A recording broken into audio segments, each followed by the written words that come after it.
अस्सलाम वालेकुम नाज़रीन, आप देख रहे हैं हक सच न्यूज़। खबर शामिल करते हैं। जिला सांगड़ की तहसील खिपो के शहर हथंगो में सिंध रेंजर्स की बड़ी कार्रवाई। जखीरा शुदा गैर मुल्की गुटखे के 5,58,47,000 रुपए मालिक की बड़ी खेप अंदरूनी मुल्क व सुबह स्मगलिंग करने की कोशिश नाकाम बना दी।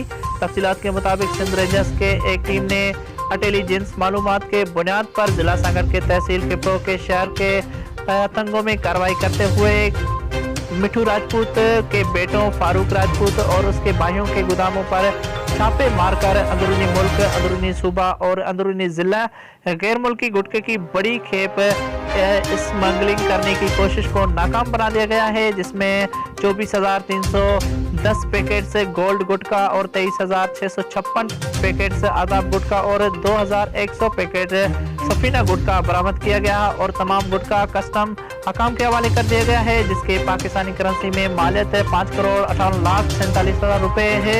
ताहम उससे बड़ी कार्रवाई में कोई गिरफ्तारी नहीं दिखाई गई है, जबकि अहम जराये से पता चलता है कि तमाम माल खिपो के एक बड़े सफीना गुटखे के डीलर का था, जो इसके अंदरूनी जिला, अंदरूनी सूबा के अंदरूनी मुल्क सफीना गुटखे के डीलरों को सप्लाई करता था।